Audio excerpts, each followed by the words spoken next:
This is 99% Invisible. I'm Roman Mars. Tim Harford is a master at picking out the perfect little story that explains some huge economic principle. In his long-running Financial Times column called The Undercover Economist, and in his books and in his radio shows, he's been my go-to guy for learning about the economics and math behind the world at large. His latest radio series for the BBC is called 50 Things That Made the Modern Economy. And with this project, Tim has made a podcast almost perfectly crafted to light up the pleasure centers of my nerd brain. After he produced 50 fascinating stories about 50 everyday objects, he decided to come back for another season that premiered last month with another 50 mini documentaries of inventions that are so basic but so fundamental to how we live. We have 3 of the 50 things on our show today. Radar, which I'm sure you know about, but you have no idea how fascinating its origins actually are. The S-bend, the crucial innovation in pipes that made indoor plumbing possible. And bricks. You know what bricks are. Bricks are cool. You're in for a treat. Up first, the story of radar. In Kenya's Rift Valley, Samson Kamau sat at home, wondering when he'd be able to get back to work. He should have been in a greenhouse on the shores of Lake Naivasha, as usual, packing roses for export to Europe. But the outbound cargo flights were grounded because the Icelandic volcano, Eyjafjallajökull, had, without sparing the slightest thought for Samson, spewed a cloud of dangerous ash into Europe's airspace. Nobody knew how long the disruption might last. Workers like Samson feared for their jobs. Business owners had to throw away tons of flowers that were wilting in crates at Nairobi airport. As it happened, flights resumed within a few days. But the interruption dramatically illustrated just how much of the modern economy relies on flying, beyond the 10 million passengers who get on flights every day. Eyjafjallajökull reduced global output by nearly $5 billion. You could trace the extent of our reliance on air travel to many inventions. The jet engine, perhaps, or the aeroplane itself. But sometimes one invention needs another to unlock its full potential. For the aviation industry, that story starts with the development of the death ray. No, wait. It starts with an attempt to develop the death ray. This was back in 1935. Officials in the British Air Ministry were worried about falling behind Nazi Germany in the technological arms race. The death ray idea intrigued them. They'd been offering a £1,000 prize for anyone who could zap a sheep at 100 paces. So far, nobody had claimed it. But should they fund more active research? Was a death ray even possible? Unofficially, they sounded out Robert Watson Watt of the Radio Research Station, and he posed an abstract maths question to his colleague Skip Wilkins. Suppose, just suppose, said Watson Watt to Wilkins, that you had 8 pints of water, 1 kilometre above the ground, and suppose that water was at 98 degrees Fahrenheit, and you wanted to heat it to 105 degrees. How much radio frequency power would you require from a distance of 5 kilometres? Well, Skip Wilkins was no fool. He knew that 8 pints was the amount of blood in an adult human. 98 degrees was normal body temperature. 105 degrees was warm enough to kill you, or at least make you pass out, which, if you're behind the controls of an aeroplane, amounts to much the same thing. So Wilkins and Watson Watt understood each other, and they quickly agreed that the death ray was hopeless. It would take too much power.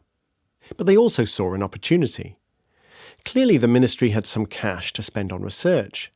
Perhaps Watson Watt and Wilkins could propose some alternative way for them to spend it. Wilkins pondered. It might be possible, he suggested, to transmit radio waves and detect, from the echoes, the location of oncoming aircraft long before they could be seen. Watson Watt dashed off a memo to the Air Ministry's newly formed Committee for the Scientific Survey of Air Defence. Would they be interested in pursuing such an idea? They would indeed. What Skip Wilkins was describing became known as radio detection and ranging, and then as radar. The Germans, the Japanese, and the Americans all independently started work on it too. But by 1940, it was the Brits who'd made a spectacular breakthrough. The resonant cavity magnetron, a radar transmitter far more powerful than its predecessors. Pounded by German bombers, Britain's factories would struggle to put the device into production. But America's factories could. For months, British leaders plotted to use the magnetron as a bargaining chip for American secrets in other fields. Then Winston Churchill took power and decided that desperate times called for desperate measures. Britain would simply tell the Americans what they had and ask for help. The magnetron stunned the Americans. Their research was years off the pace. President Roosevelt approved funds for a new laboratory at MIT, uniquely for the American war effort, administered not by the military, but by a civilian agency.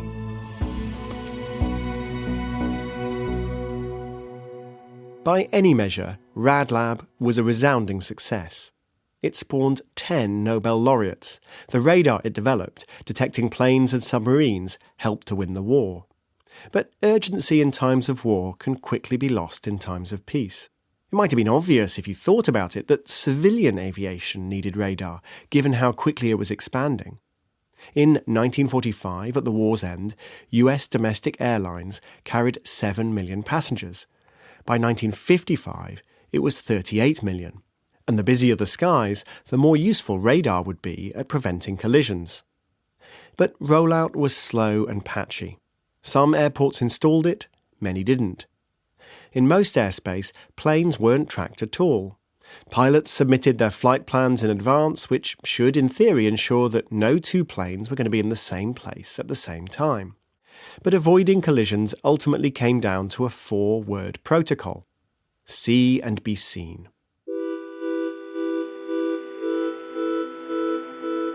On June the 30th, 1956, 2 passenger flights departed Los Angeles Airport, 3 minutes apart. One was bound for Kansas City, one for Chicago. Their planned flight paths intersected above the Grand Canyon, but at different heights. Then thunderclouds developed. One plane's captain radioed to ask permission to fly above the storm. The air traffic controller cleared him to go 1,000 on top, 1,000 feet above cloud cover. See and be seen. Nobody knows for sure what happened. Planes then had no black boxes, and there were no survivors. But just before 10:31, air traffic control heard a garbled radio transmission. Pull up! Pull up! We are going in! From the pattern of the wreckage, strewn for miles across the canyon floor, the planes seemed to have approached each other at a 25-degree angle, presumably through a cloud. Investigators speculated that both pilots were distracted by trying to find gaps in the clouds so passengers could enjoy the scenery.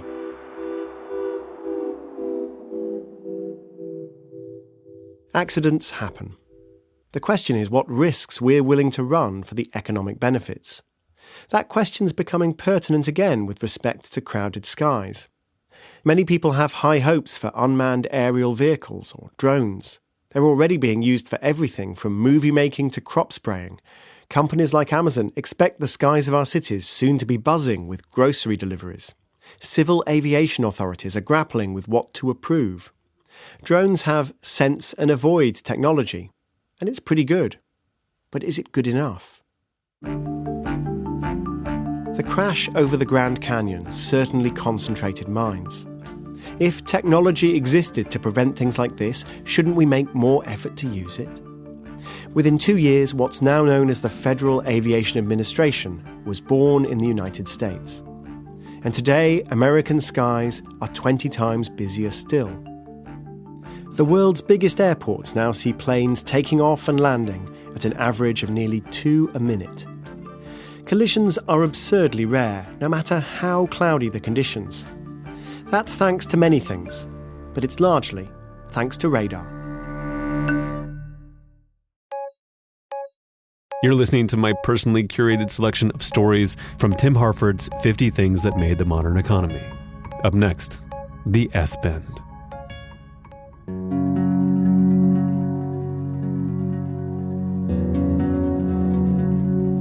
Gentility of speech is at an end. thundered an editorial in London's city press. It stinks! The stink in question was partly metaphorical. Politicians were failing to tackle an obvious problem. As its population grew, London's system for disposing of human waste became woefully inadequate. To relieve pressure on cesspits, which were prone to leaking, overflowing and belching explosive methane, the authorities had instead started encouraging sewage into gullies. However, this created a different issue. The gullies were originally intended only for rainwater, and they emptied directly into the River Thames.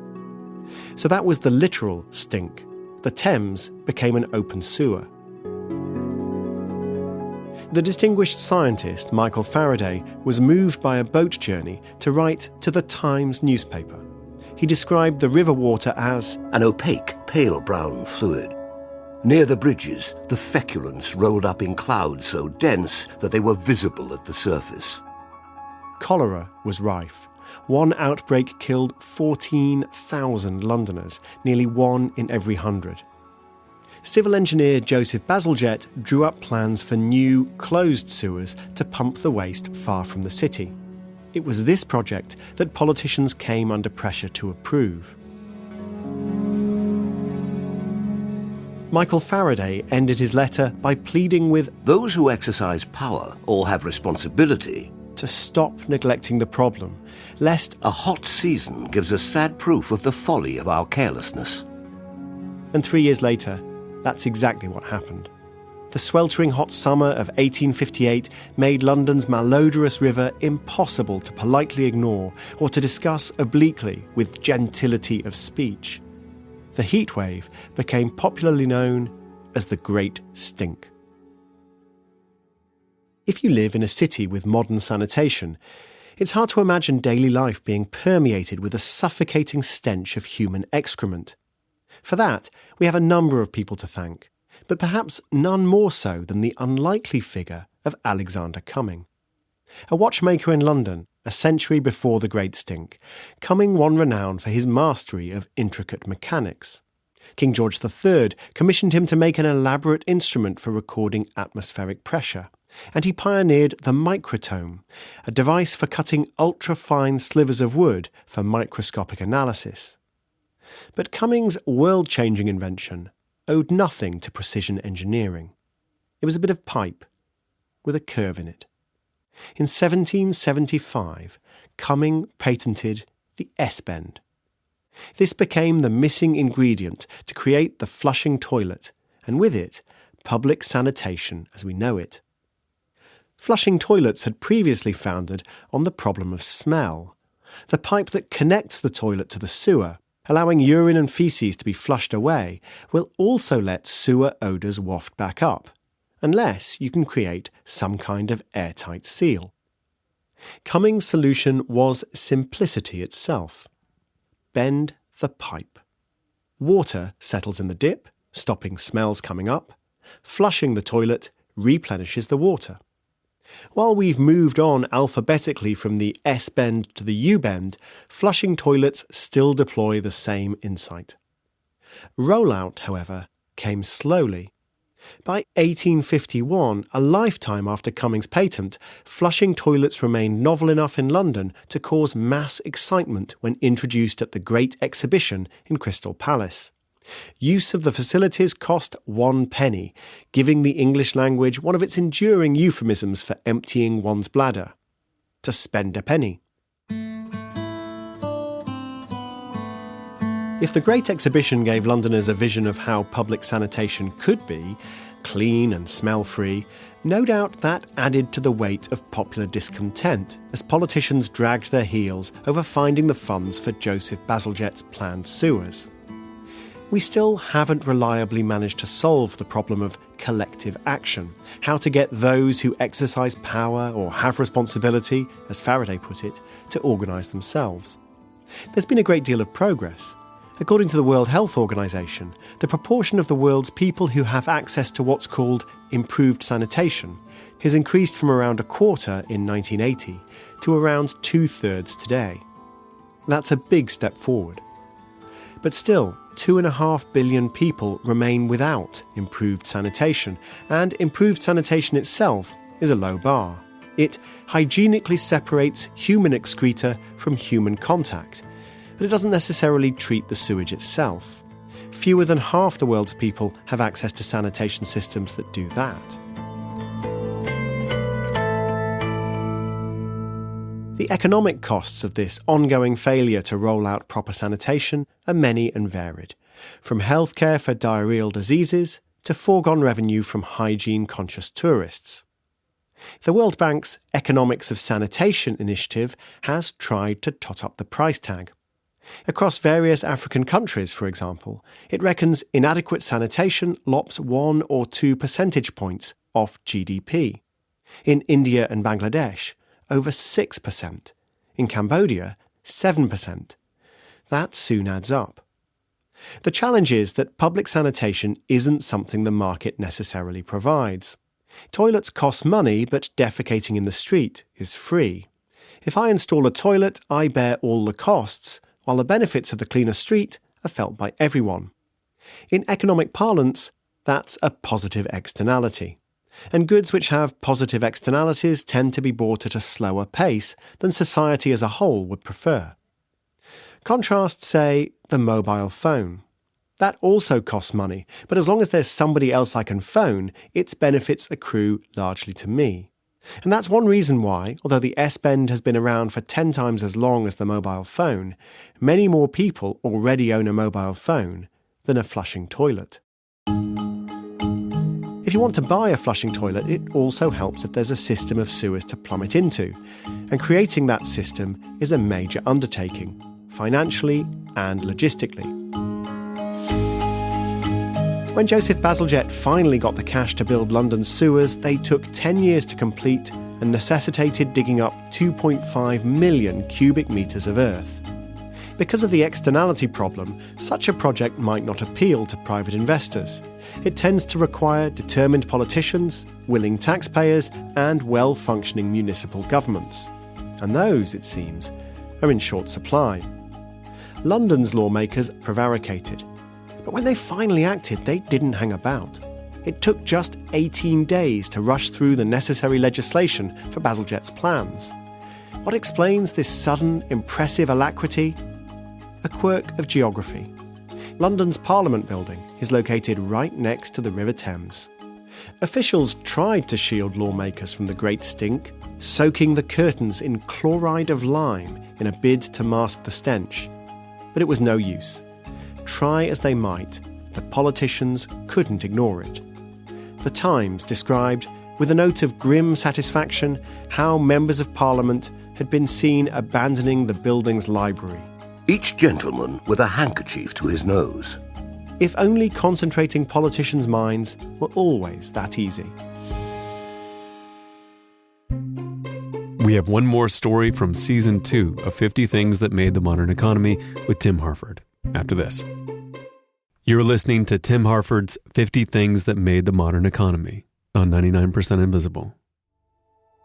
I found Rome a city of bricks and left it a city of marble. That's supposed to have been the boast of Caesar Augustus, the first Roman emperor, just over 2,000 years ago. If it was, he was exaggerating. Ancient Rome is a city of brick, no less glorious for that. Augustus was also joining a long tradition of denigrating or overlooking one of the most ancient and versatile of building materials. The great Roman architectural writer Vitruvius mentions them only in passing. Denis Diderot's great French Encyclopedia of the Sciences, Arts and Crafts, published in 1751, and an inspiration for Adam Smith's famous description of the pin factory, well, Diderot doesn't trouble himself to include any images of brickmaking at all. That's because a brick is such an intuitive thing. People have been teaching themselves to build simple structures out of brick for many thousands of years, and grand ones too. The Hanging Gardens of Babylon were made of brick. So was the biblical Tower of Babel. Come, Let's make bricks and bake them thoroughly. That's Genesis 11, verse 3. They used brick instead of stone. By verse 5, the Lord is on the scene, and things aren't looking too good for the brick-loving citizens of Babel. As James Campbell and Will Price point out in their magisterial history of bricks, the humble cuboid is everywhere. The biggest man-made structure on the planet, the Ming Dynasty Great Wall of China, is largely constructed of brick. The astonishing temples of Bagan in Myanmar, the Taj Mahal in India, mighty Malbork Castle in Poland, Siena's Palazzo and Florence's Duomo, the bridges of Isfahan in Iran, Hampton Court Palace in West London, all brick. So is the best church in the world, Hagia Sophia in Istanbul, the best bridge, Clifton Suspension Bridge in Bristol, and the best skyscraper, the Chrysler Building in Manhattan. Brick, brick, brick. The architect Frank Lloyd Wright once boasted that he could make a brick worth its weight in gold. This all started a long time ago. Bricks seem to have been with us since the very dawn of civilization. The oldest were found in Jericho, in Jordan, by the archaeologist Kathleen Kenyon in 1952. They're something between 9,600 and 10,300 years old, and are simply loaves of mud, baked dry in the sun, then stacked up and glued together with more mud. The next big step forward was the simple brick mould, also originating from Mesopotamia, at least 7,000 years old, and depicted with great clarity on a tomb painting in Thebes, Egypt. The brick mould is a wooden rectangle, with 4 sides but no top or bottom, into which clay and straw could be packed to make bricks faster and more precisely. These moulds can't have been easy to make. They predate the use of metal itself. But once constructed, they made mud bricks much cheaper and better. Even in a dry climate, sun-dried mud bricks do not usually last. Fired bricks are much more durable. They're stronger and waterproof. Making such bricks by heating clay and sand at a temperature of about 1,000 degrees centigrade has been possible for many thousands of years, but at a price. Accounts from the 3rd dynasty of Ur, dating back just over 4,000 years, note that you could get 14,400 mud bricks for the price of a piece of silver, but only 504 fired clay bricks, an exchange rate of nearly 29 mud bricks for a single clay one. 1,500 years later, by Babylonian times, kiln technologies had improved, and the price of fired clay bricks had fallen to between 2 and 5 mud bricks. That's still too much for many people. Cheap and easy mud bricks are still perhaps the most popular material in the world for building houses. But as the economists Abhijit Banerjee and Esther Duflo observe, fired bricks can be an effective way for a very poor household to save. If you have a little money, buy a brick or two. Slowly, slowly, slowly, you'll have a better house. The brick is one of those old technologies like the wheel or paper that seem to be basically unimprovable. The shapes and sizes of bricks do not differ greatly wherever they are made. That's Edward Dobson in the 14th edition of his rudimentary treatise on the manufacture of bricks and tiles. There's a simple reason for the size. It has to fit in a human hand. As for the shape, building is much more straightforward if the width is half the length. That's why if you get your nose close up to some buildings that seem vibrantly distinctive to their culture, the minaret of Kalan Mosque in Uzbekistan, Herstmonceux Castle in England, and the twin pagodas of Suzhou in China, you'll find the bricks are all much the same. It's precisely the uniformity of the brick that makes it so versatile. Many medieval buildings, such as St Albans Cathedral in England, simply reused Roman bricks. Why not? Brick production still uses traditional methods in many parts of the world, but automation is gradually nosing its way in. Hydraulic shovels dig the clay, slow conveyor belts carry bricks through long tunnel kilns, forklift trucks shift precision-stacked pallets of bricks. All this makes the brick itself cheaper.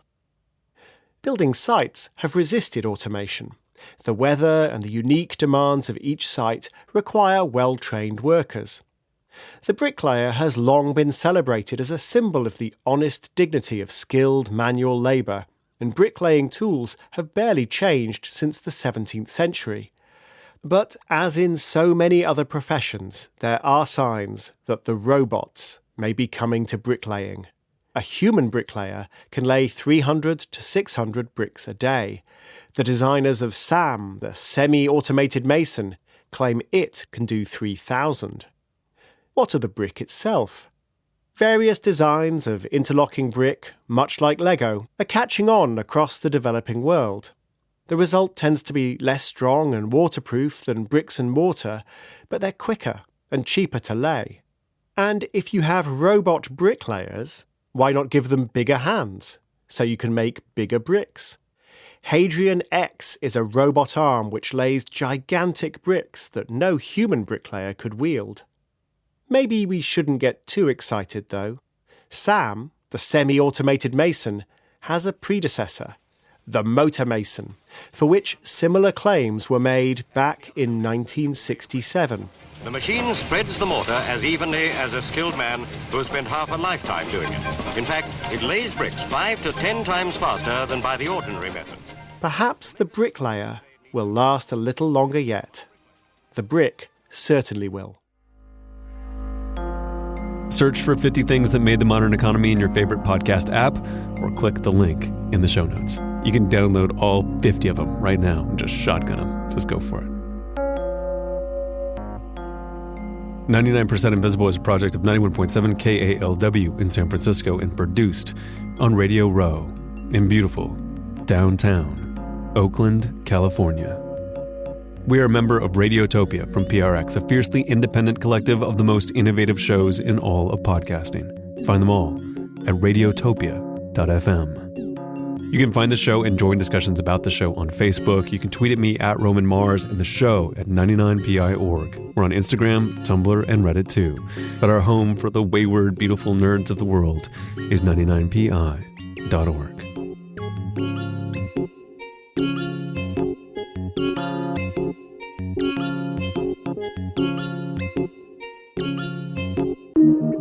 Radiotopia